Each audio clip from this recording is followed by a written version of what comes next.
listening to Cooper Talk. Welcome to Cooper Talk. I'm your host, Steve Cooper, and remember, I'm only as hip as my guests.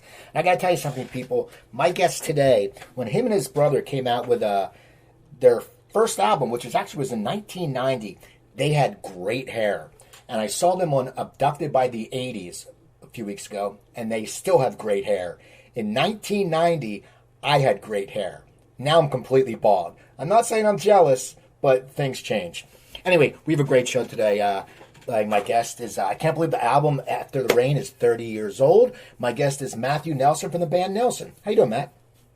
I'm doing good, man. It's good to have hair. That's all I can say. I know. I sat there, I saw you guys, because you did the acoustic set at Abducted in the 80s.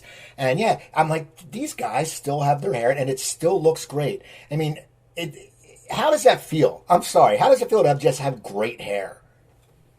Have great hair. Look, I'm going to be really serious. I wish that I had my father's hair. You know, my dad, Ricky Nelson, had I used to laugh and say, man, that is like this impossible hair helmet you have there, Pop. I mean, it was this unbelievable hair. I got my mom's genetics, which is not so bad. My mom is a Harmon, Mark Harmon Gibbs from NCIS. That's my uncle. So I kind of more have that Harmon hair. If I had Nelson hair, I'd be really happy. But I did okay with it. What now? You mentioned your father was, an amazing talent. Your grandfather was an amazing talent. Your grandmother was an amazing talent. Your uncle's an amazing talent. What's it like growing up around that? Does it just feed your artistic creativity, or how is that growing up in that kind of household? Well, there are blessings and curses. I mean, just like anything. The truth is, the best part about it was realizing that it was possible, to achieve at a high level, and I kind of was lucky in that respect. When I grew up, to me, people were just people, and I didn't know the people that grew up, in my household, coming over to visit were, Beatles and Beach Boys and, Bob Dylan and things like, they were just, hippies. They were just people. And my pop was kind of reforming his musical career with his Stone Canyon band, kind of a second phase. But I was, I arrived a little bit before that, right as that was emerging. And then a few years after that, Garden Party hit. So I kind of was there for the second wave of that and really missed all of that teen idol stuff. But I think what was cool about it was I never ever saw anybody have a celebrity moment. Gunnar and I kind of still live by the same, three rules. We've kind of distilled it down into three rules of success. The first one is be undeniably good. The second one is don't lose your sense of humor. Don't take things too seriously or you'll cry. And the third, and it's very easy, is don't be a dick. So I kind of learned that just by being around all of these people. They achieved at that level, and I never saw my pop, snipe at a reporter or say no to an autograph or whatever. He was just a genuinely nice human being who happened to be one of the most famous people in the world. And my experience with all of that is that, it's like when I met Paul McCartney. He couldn't have been more affable and kinder and real and down to earth. It's the people that are kind of new to that, air quote, fame and celebrity thing that you got to watch out for, especially in this kind of world of, social media and all of that kind of crap. People kind of being famous for nothing. It's just, people that had to work at it, you kind of understand that they, through the struggle, usually they're very secure in what it is they have to offer. So they don't really have to, it's kind of like almost an oxymoron. They don't have to peacock so much because they're already whole within themselves. That's kind of what I learned.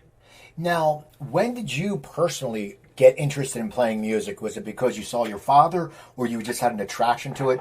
And was it maybe because you met all these musicians? When did you start playing?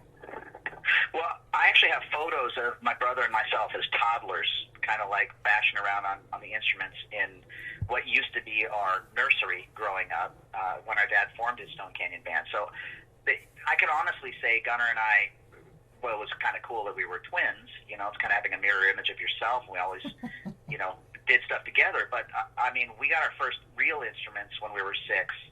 And I think it was more of a goof from our parents. Thought, oh, this is so cute. They want to play instruments. Gunnar was a drummer at first. He's actually a world-class drummer. Nobody really knows that. But he played for about 18 years. And I started on the bass, ironically, because I was a big Paul McCartney fan as a kid. But I thought, 4 strings, it's easier.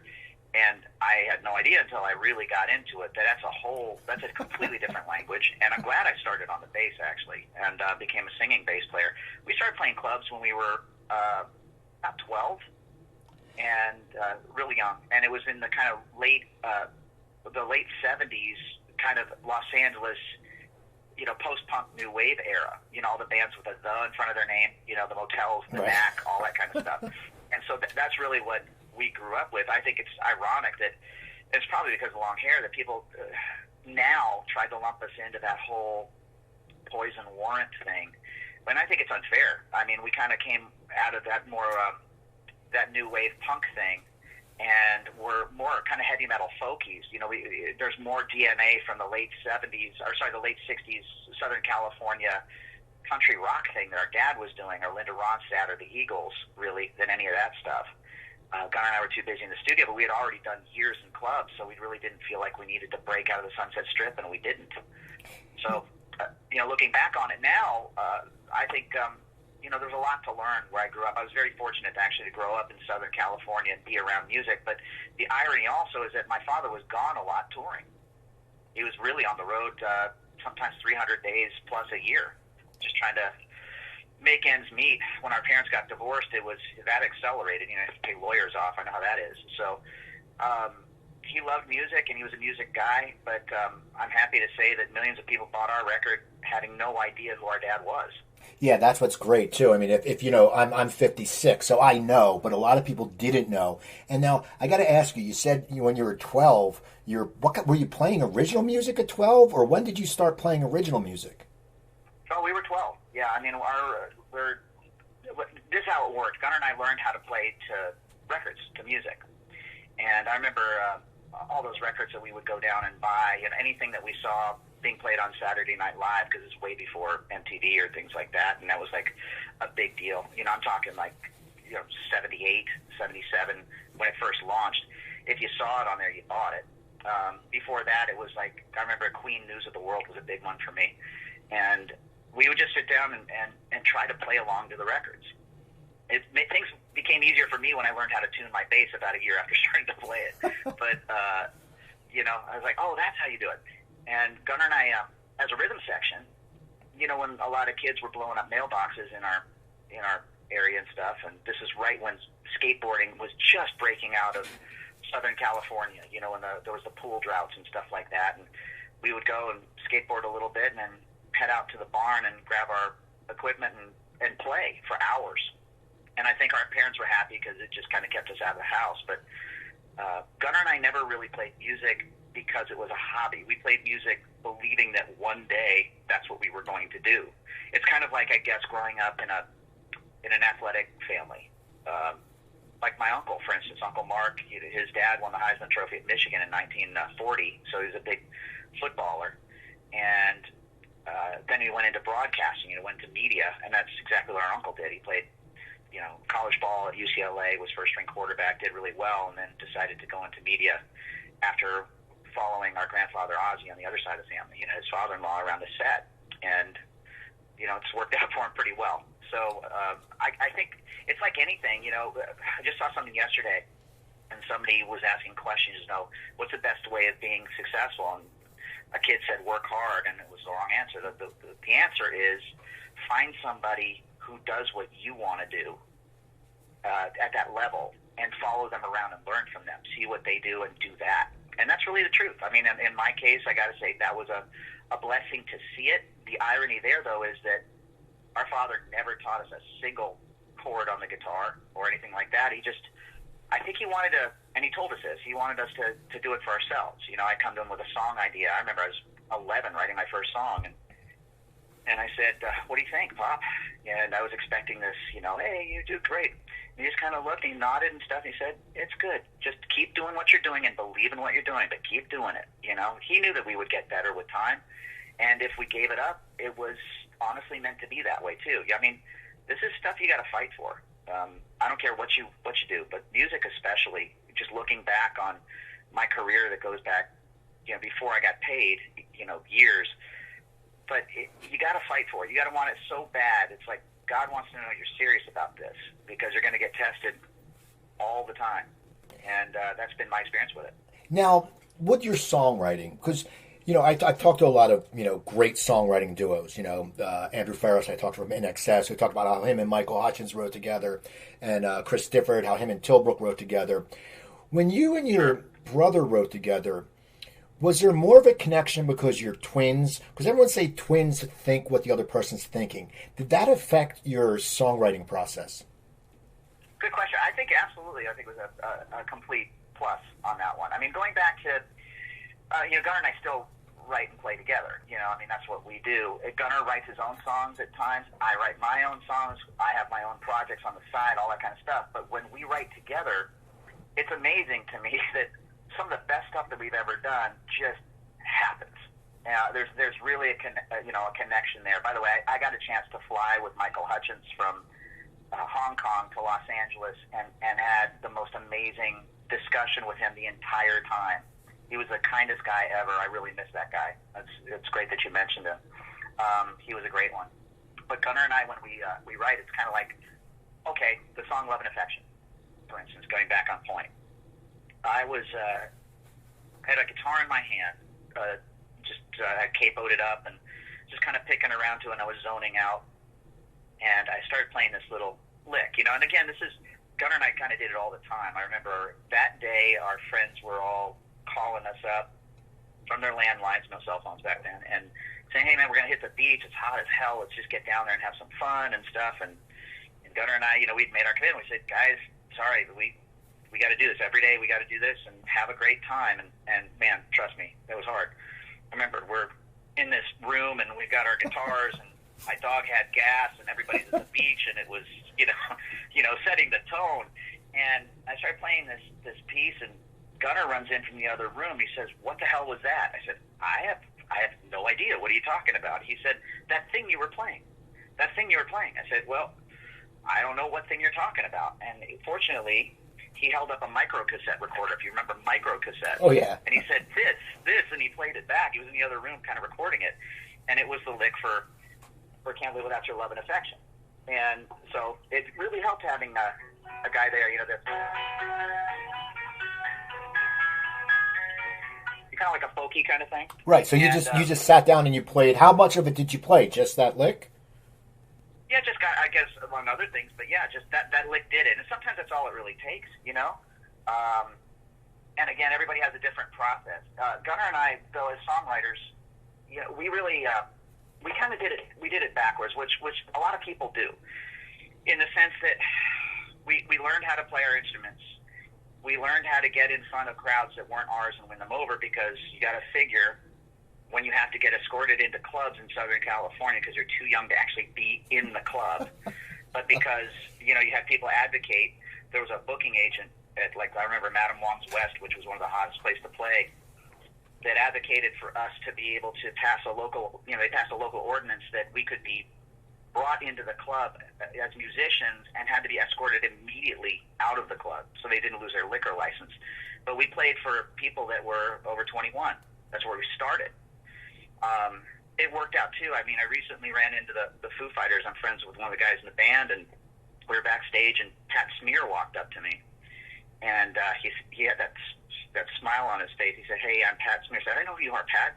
He said, "I was in a band called the Germs," and I said, "I know you were, man. I was a big fan, And he said, "Yeah, I just wanted to let you know, you and your brother were, I think, 12 or 13, and you were playing at Walker's Chinatown, which was the new wave club, and we were across the street with the Germs at Hong Kong Cafe. I just wanted you to know that the Germs wanted to be at your show so bad, but we weren't allowed to because of the code of being a punk, and that really sucked. I really just want to let you know that I remembered you guys playing across." I was like, man, Pat Smear knew my high school band, the Strange Agents. I had just arrived, So it all worked out. But fun times kind of growing up in that, and things weren't exactly rosy for Gunnar and I at home. Our mom drank an awful lot. Our parents were divorced, and Gunnar and I basically stayed sane by keeping our eye on the prize and playing our music and hoping that it was going to get better. And it did. Now, when did you get your first record deal? Because, it's so funny because you're from the era where, people were getting record deals. People were getting screwed over on record deals, too. How did you go about getting your first record deal? Long story of it is that we started, obviously in the clubs. We would invite people down, and it just never worked out. I think it started to accelerate. I had just turned 17. Actually, no, I was 18. And we started doing well in the clubs around LA and filling them. And there was a booking agent there that booked us on Saturday Night Live without a deal. And unfortunately, 3 months later, our father died, and we decided to keep going and actually do the performance on SNL. Broke up the band on the way home because we just knew we weren't ready for it. I mean, we were shattered by that whole thing, and it took us a long time to kind of get our heads straight. Gunnar decided to come off the drums and get up front with me and kind of do that whole natural duo thing. And the reality of things were, we knew that one thing that was going to make us stand out was that it would have to be the quality of our songs. And when you start out, the fact is this: we noticed that the people around Los Angeles, there was always, everybody had one song, it seemed. Every band that was out had one tune, and then the rest of it was just crap. You had to wait through it until the final song before you go, oh, that's kind of good, I mean, that's just for the most part. I'm saying there were exceptions, but for the most part, that was the norm. And I think it was true across the country, is that writing a song and having a hit song, look, we're all about writing hits. I mean, I know the craft of songwriting, but I learned it. It really started with the record deal question that I'm getting to. It started with a producer friend of ours named John Boylan. And John Boylan was famous for bands like Boston, Till Tuesday. He produced Charlie Daniels' The Devil Went Down to Georgia. I mean, he's like a producer's producer. And he was almost like an uncle. And I remember Gunnar and I brought some songs over to him once just to listen to, hey, we're going to get this guy's opinion. And he sat us down and had, I think, a life-defining conversation about, hey, really, all that stuff is great. The gear that you play, how you guys present yourself. But he said, if you don't have a hit song, then you're done. You're done before you start. And he said, so I would suggest you learn how to write. And he actually made the suggestion of calling music publishers and trying to sit down with them to find somebody to co-write with so we could learn the craft of songwriting. And that kind of started us on the journey. I mean, here's the deal. When you're a baby band, no professional songwriter. I mean, Diane Warren is not going to give you her top-shelf song to have a hit with. She's saving that for Aerosmith. So you have one responsibility, and that is if you can't find them, you got to learn how to write them.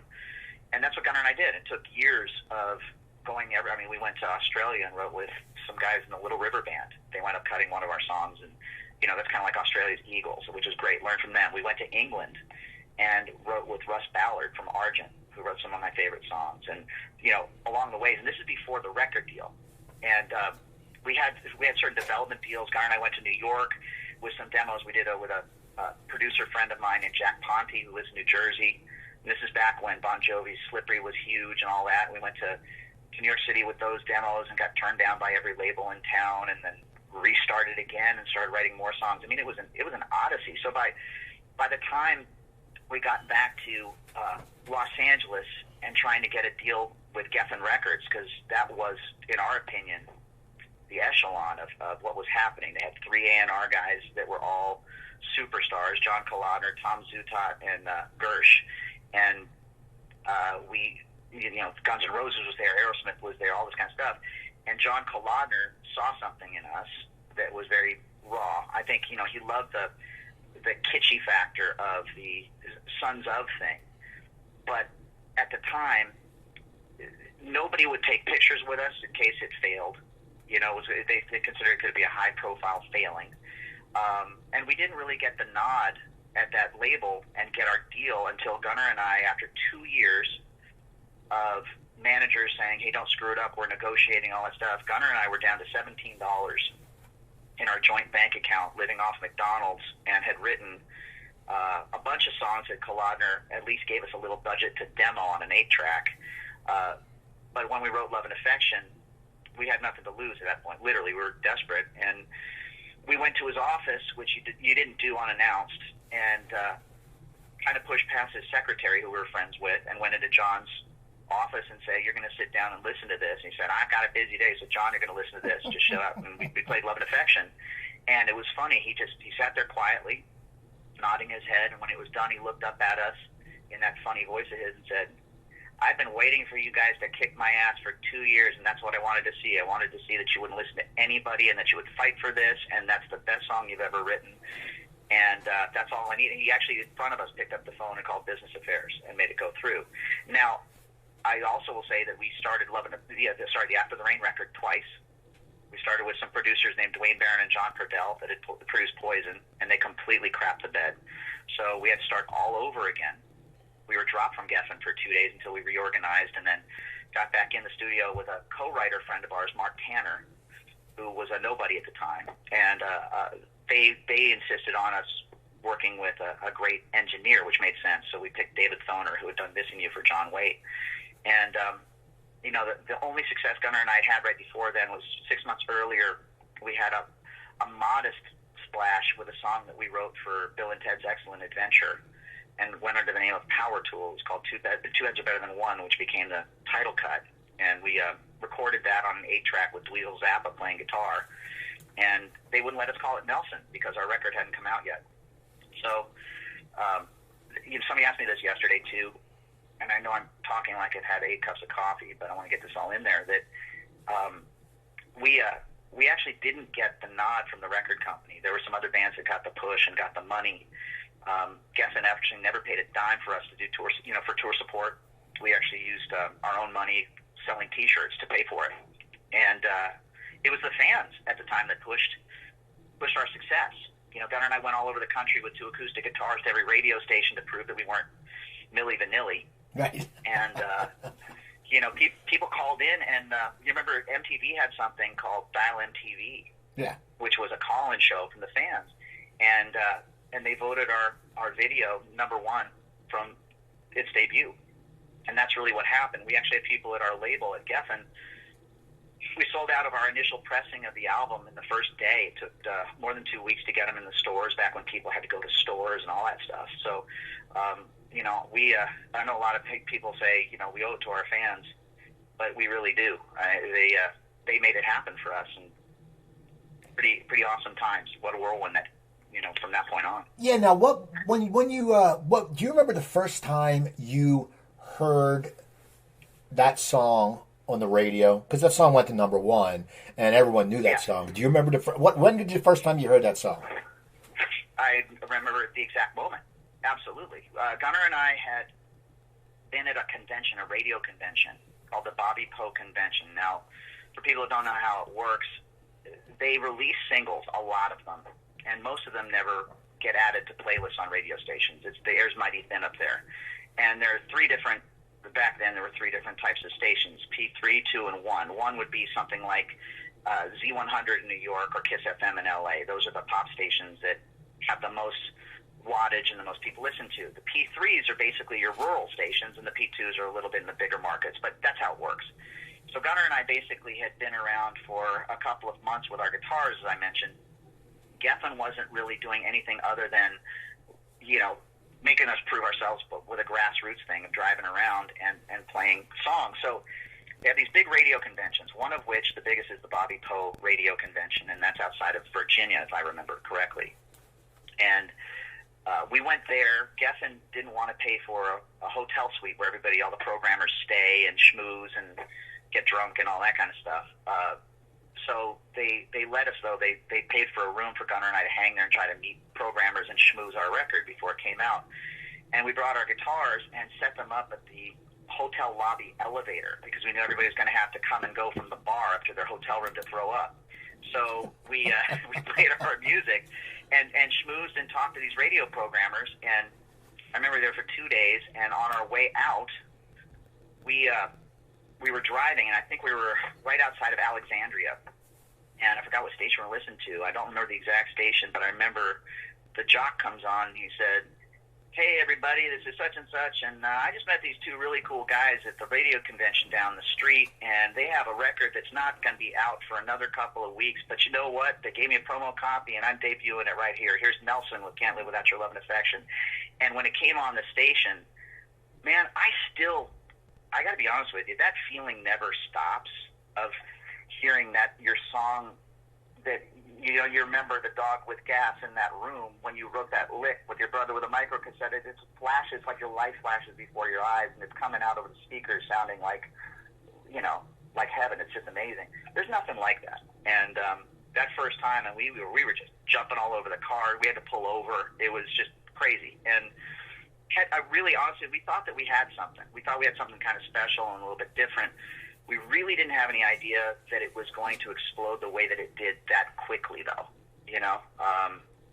We worked along. It was like the world's longest overnight success, basically. Yeah, I was going to say, it's funny because, you were young guys and people probably thought, oh, they just came out of nowhere. But you were busting your ass since you were 12 years old and, you weren't getting the support that other bands would get. So it makes the victory that much better. Now, what was it like when it starts just blowing up? Like, you heard it on the radio coming in Virginia. And then all of a sudden, I mean, do you pay attention to see it starts climbing the charts? Like, at what point does someone say, hey, your single is number 100 now? Do you follow that, or do you not think about that because you want to concentrate on performing? No. The quick answer is, of course, you follow it. You follow the charts. But for us, it was a little bit different. It was surreal. What happened was, after that moment that I was talking about in the car, we were called by our manager who said, hey, listen, would you guys be up for hosting on MTV for a couple of days? And we were like, at that point, whatever. Yeah, sure. Great. MTV. Yeah, great. Fantastic. Whatever. We'd never hosted anything before in our lives. And I guess Daisy Fuentes, who was doing that dial-in show, was taking a vacation. And I'm sure a favor was called in or something by somebody. And Gunnar and I showed up in New York, and we did 2 days of hosting on that dial-in TV show. And, we kind of played guitars between things. I remember the first day we were so green, it was awful. And then we started kind of picking up, it's like anything. It's like doing radio. You just get better at it. And we were pretty comfortable by the end. And as I mentioned, the video went number one by call-in the first time it wasn't released yet. By the end of the week, it debuted, and it debuted at number one. And I say this, before we left for New York that week, I went down to a local mall, the Sherman Oaks Galleria, to go buy some underwear and socks. And, here's a couple of long-haired guys. Gunnar and I are just kind of going in there and grabbing what we need. Nobody's looking at us or people looking at us sideways. And, not a big deal.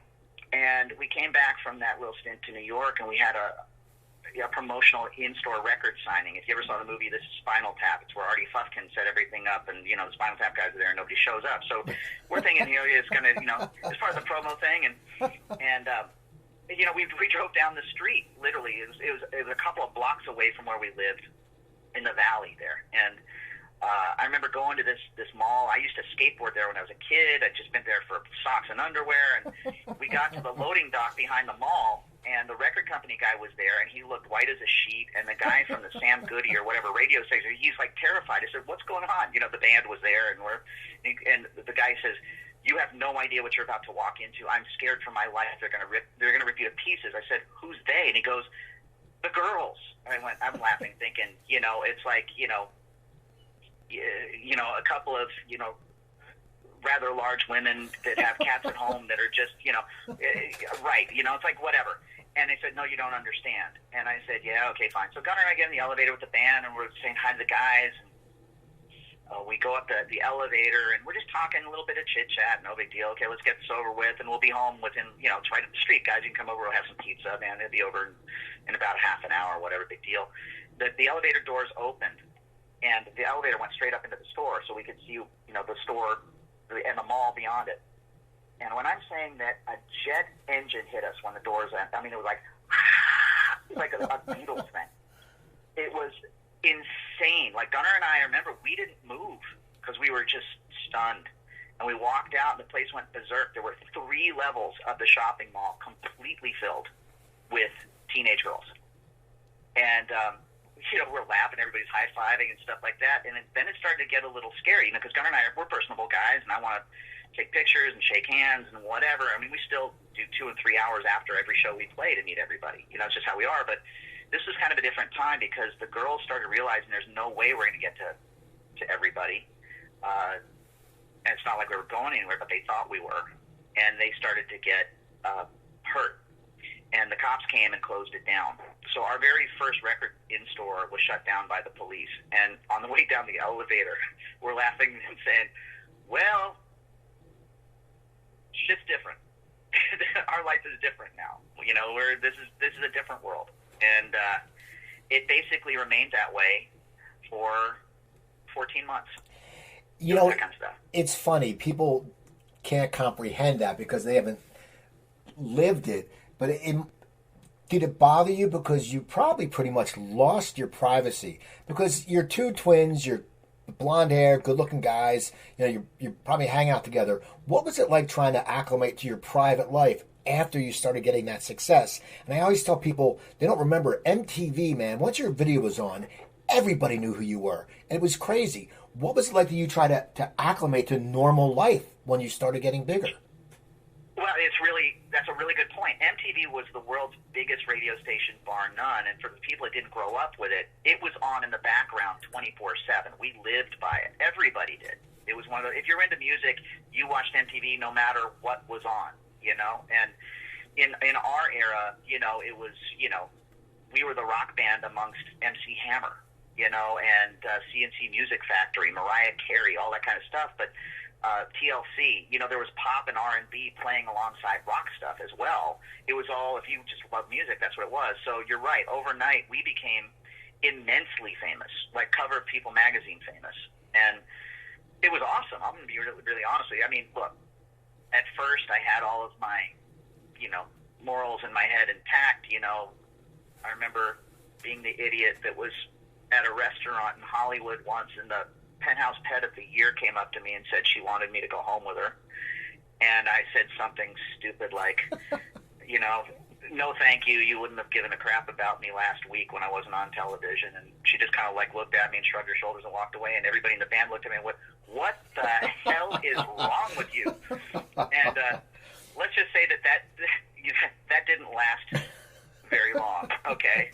And you know, we had an awful lot of fun in an era of you could have fun before cell phones, and everybody had a good time. There was none of this weird, you know, cancel culture crap that's going on. I mean, look, everybody's patron saint was David Lee Roth.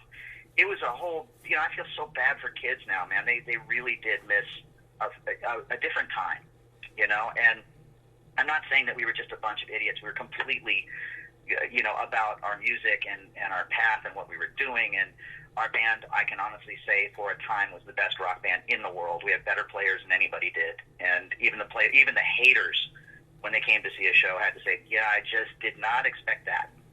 And, you know, so that was cool about it. But to say, what was it like? It was a lot of fun. I would sign up for it all over again, even though I came home millions of dollars in debt. You know, all the normal rock and roll stuff that happens. Everybody made money but us, that type of thing.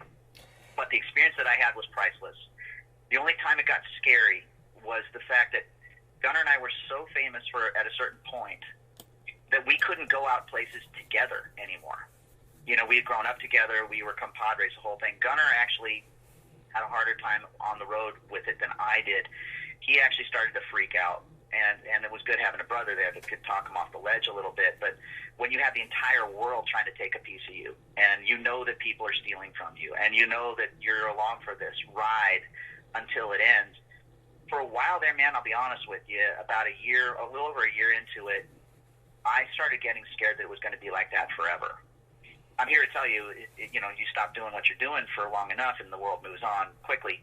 But, you know, it's funny, you're talking to me from New Jersey, right, where you are, and there's a place there called Tom's River, New Jersey, and I hung in there for a long time. You know, I have a lot of New Jersey in my spirit. My family's from New Jersey too. So I remember my friend Jack, a songwriter named Jack Pawney, thought that it was a great idea to hang out with me at the Ocean County Mall at the height of this. And Ocean County Mall is right there in Tom's River, and he took me inside the mall, and he said, look, we're going to play a little game. I want to see how long it takes before a riot happens. And he took me in the mall, and this is just me now, not Gunnar too. within 5 minutes, word had gotten around the mall, and I got mobbed. And I saw my friend Jack laughing his ass off over in the corner while the cops are trying to break it up. He thought it was funny. And then I could see this look on his face change because he realized this is getting dangerous. Now it's really dangerous. And he came and he grabbed me and pulled me out of there, and we ran to the car with people running after us. It was like Hard Day's Night. It was hysterical. And I said, I told you, man, that's not a good idea. And, you know, it was punctuated by 2 weeks later, Gunnar and I were on the road, and we had a day off. So we just wanted to kind of go, screw it, we're going to hang out together. And we went, where do you go? You go to the mall because you just want to be a person. Man, that lasted 10 seconds. It was not cool. So clearly times are different now, but nobody can prepare you for that. You know, you can talk about it. My dad was one of the, honestly, the most famous guys in the world, but you have to live it yourself. And I can say clearly, you know, it was the right time. I mean, we were super young. MTV was there. It was the right look for the right time. By the way, the look came around, and the long hair came from us being in England, where image is actually more important than the music. And that kind of like permeated in our souls of our presentation, because we had an adage that you got to put it all together. You know, it's not just the music. It's all of it. It's got to be all together. And, let's just say that it worked for a while. Now, when you sit there and you did the music, and I know you wanted to grow as musicians, and then your one album, Imaginator, didn't get a good from the record companies, didn't get a good response. What is it like when you want to grow as a musician, but a record company is saying, no, you can't do that? It's like a little kid. No, we want you to do this. What's that like as a musician to deal with that? Well, at first, it's completely soul crushing. I mean, I'll say this, like you just said. Well, it didn't get a good response, or it didn't get the reason why Imaginator honestly didn't get a good response. The quick answer is it wasn't After the Rain Volume 2. But the reality of it was, Gunnar and I had been through everything we're talking about, and mostly the fact that we've always struggled with the media, in the sense that I found out my father was dead on television. Actually, it was radio for me, it was television for Gunnar. And I was supposed to be on that plane. So, the same media that built up our family and then spent, when our dad died, spent 3 weeks, humiliating the family and everybody, saying that freebasing caused his plane crash. And then when they proved that it didn't, of course, it wound up on page 87 on a Wednesday edition. Nobody ever said, hey, I'm sorry, and all. We still live with that. And so when Gunnar and I started happening, MTV was great and all that stuff, but also we had never done an interview for a teen magazine like Tiger Beat, Teen Beat, whatever, and people that were taking our pictures, the photographers back then were the best rock photographers ever, like Niels Lozow and people like that.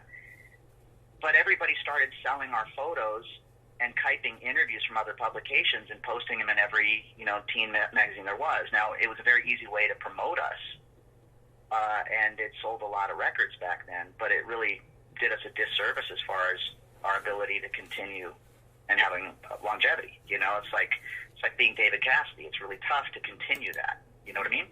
Yeah. I mean, our dad lived through that. He had to reinvent himself and stuff like that. So I'm not saying that we made an artistic choice to do something different. What came out of us as songwriters after that entire experience, and being remarkably, there was clearly a backlash, and being as big as it happened, we also became the poster children for an era, unfairly, I think. But I understand there was a lot to deal with as far as our image was concerned. But, it's not like we didn't have our haters too, and I don't mind that. I mean, that's my punk rocker in me. It's like I want to polarize, and we did.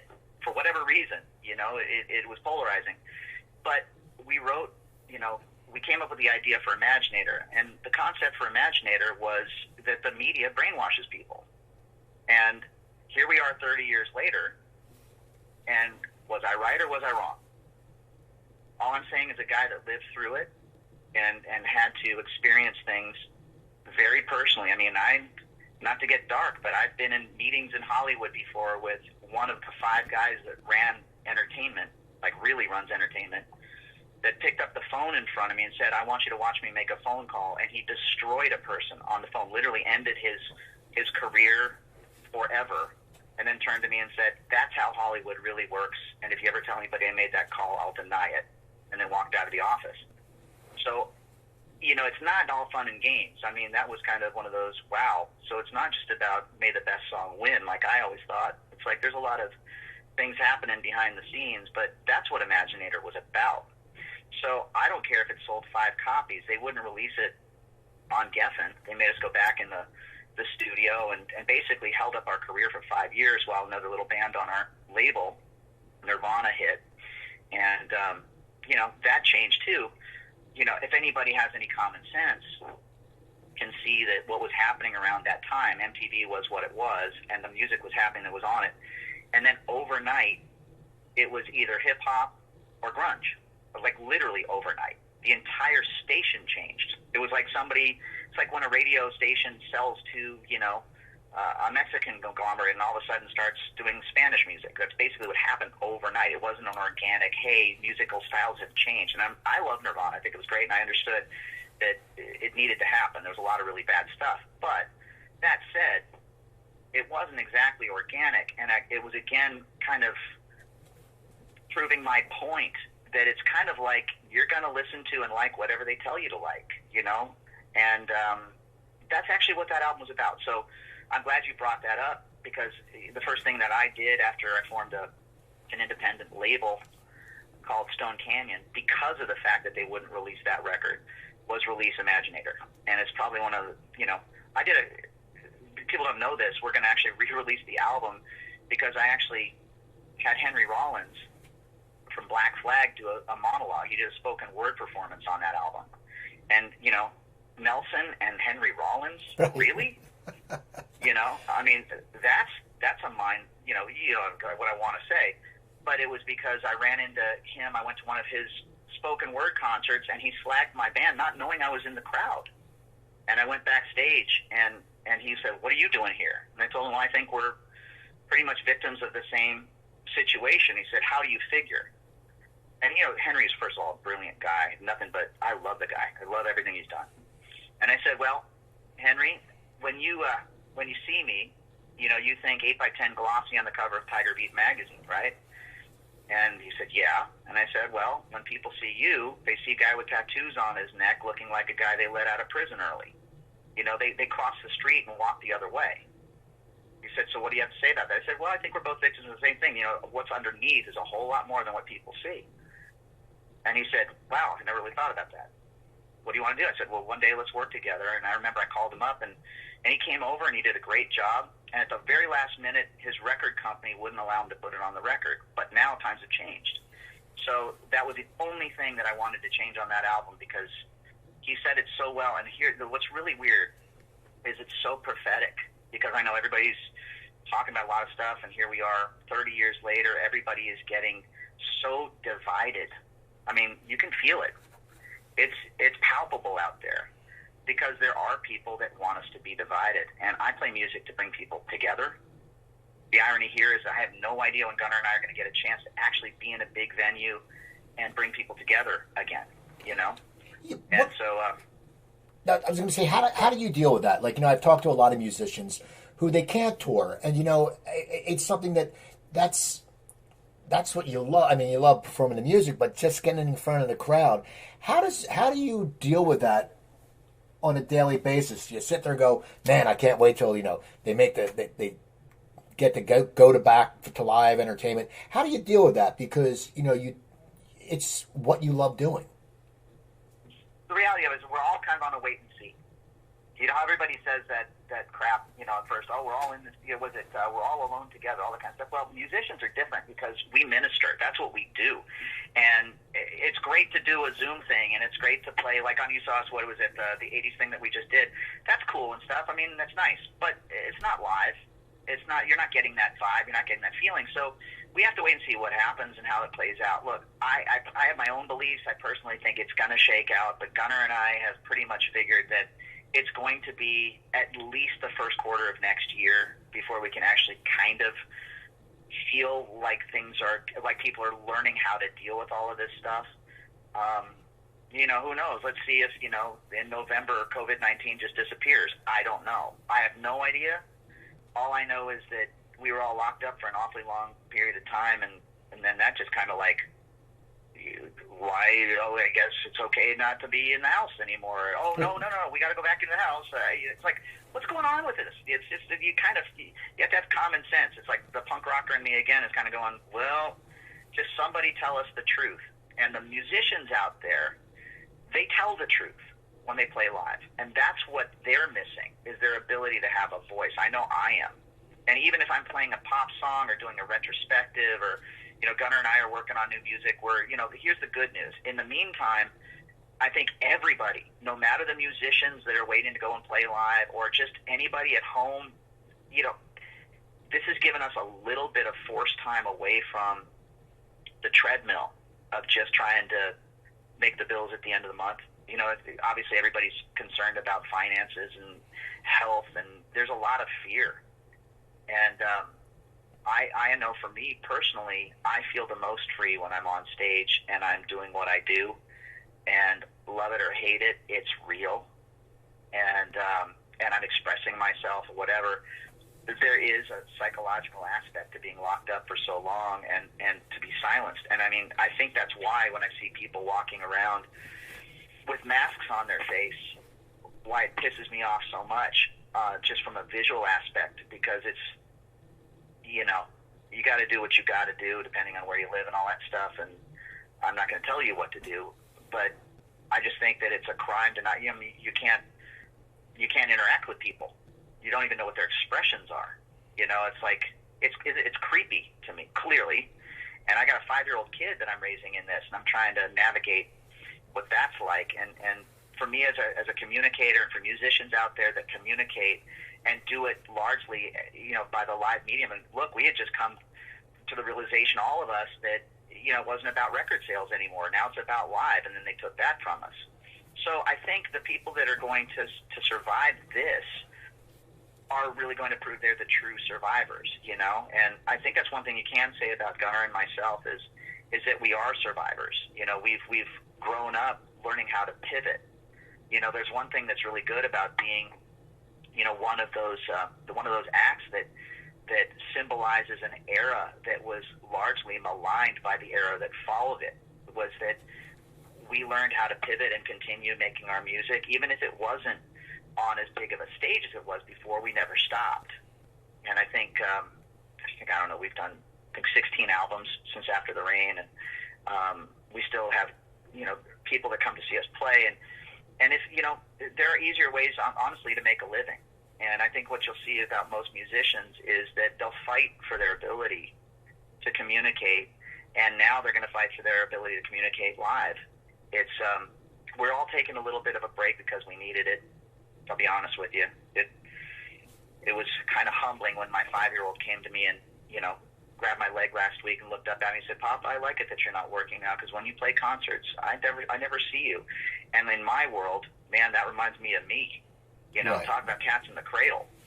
So it was a good thing, And the same day that he said that, my friend Russ from Steel Panther called me and said, "Hey, man, you want to work on our next record with me?" I'm like, "Yeah, of course." I sang on the first 2 Steel Panther records, which was fun. But we still have friends in other bands and other projects that one thing I have to say is that I think the reason why people love music and their musicians so much is because we forget about a virus. We've all been in this together. We all love music, and it's bigger than we are, and it's the soundtrack to our lives. So we're going to fight and make it happen. We'll all survive this. Now, just I want to ask you real quick. You said, because you've been in the music business for a long time, you said you and your brother are writing new songs. How has your songwriting style, your content, how has it matured with you? Wow. Again, a big question. I will say that there was one point in time a couple of years ago where I actually couldn't make the music that I wanted to with my brother. He just wasn't thinking the same way I was. So I started writing some songs alone, and I took them to Gunnar, and he said, "Look, that's just not going to fit with what we do," and he kind of like jokingly said, "Start another band." So I did, and put together a 3-piece heavy rock trio called Red 37, and we went into a very famous studio in LA called Sound City that Dave Grohl made an album about, and we recorded an album in 6 days, mixed, and it's probably one of my favorite things I've ever done. But as a songwriter, I could see that it really wouldn't have worked with Gunner, the songs that I wrote with that project. A little bit darker, a little bit more beat poetry, a little bit, just wasn't the same thing. And I have to say that my writing's matured, just in the sense that, I've written great country songs. I've written really heavy songs. I've, all those kind of things. I'm a really big fan of challenging myself to try different styles and see if I can excel at them. So, it's kind of like this. I equate songwriting kind of like with a Bruce Lee philosophy. When Bruce Lee used to teach martial arts, he said, when you start out with martial arts, a kick is just a kick and a punch is just a punch. And then you spend decades analyzing that kick and that punch and the mechanics of it and practicing and practicing and practicing. And then when you're a master, a kick is just a kick and a punch is just a punch. It's kind of the same thing with songwriting. When you start with songwriting, you don't know enough about it, so you just let it happen. And it's natural. And then you analyze it, and you agonize over it, whatever. And at this point in my life as a songwriter, I kind of get out of the song's way and let it kind of just happen. And I've noticed that the best things that I've written in my life, but also recently, come very quickly. The best songs can honestly be written within 10 minutes. And if you agonize over it over days and weeks or whatever, you probably should, maybe start again. Put that one away and start a new song. Now, I'm going to ask you, your website, the website is MatthewandGunnerNelson.com. Are you the older one? Because it always says Matthew and Gunner. How did you guys come to that decision that it would be Matthew and Gunner? Because alphabetically, Gunner is before Matthew. I won the fight. Yeah, we just decided to fight it out, and I beat the shit out. No, I basically, I pulled rank on that one. I'm the oldest son, so that's why it's gonna work. And fair, that my name goes first. Yeah, you have to admit. Come on, it's like Gunner. What a cool name. What's your name? Matthew. Well, I don't understand. He's got this really cool rock star name, and you're like, first book, New Testament. I mean, that's pretty old school and classic. I don't get that. It's like, well, I guess it's like the two of us. We're yin yang. He's definitely the yang. Okay, before we go, tell me about Cameo. I know you're doing Cameo. Tell me about that, because I think Cameo is such a cool. It's so cool because luckily for me, I get to interview people like you. I interview actors, writers. I meet them. If I used to do the show in LA, so I meet them in studio. So for me, sure, you get used to it. But for like my wife, when we first started dating, she would visit me in LA, and I would get people in the studio that I knew she liked. Like I had Terry Nutt from Berlin, and it blows them away.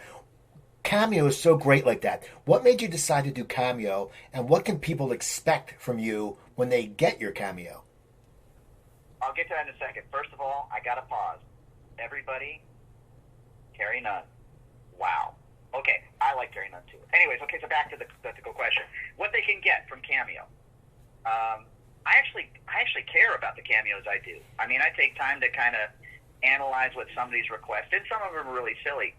I remember when we started doing these Cameo things, Gunner and I talked about it, and it was supposed to be just like a, hey, how you doing? Hope you're having a good day kind of thing that would come to you, a request or whatever. And, of course, I can't just do that because I'm clearly not very well spoken. So I would just grab my guitar and I'd play a little for people, and then people started requesting songs. And now I've gotten to a point where people are requesting the most.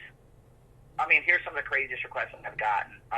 Beyond songs that I did on albums that didn't sell very much, that are like song number 6 on our 4th album. And it's somebody's favorite song, so I actually have to go look up my own lyrics and kind of practice it for a little while before I do that Cameo. I had somebody ask me to do my version of the Drifter song Up on the Roof.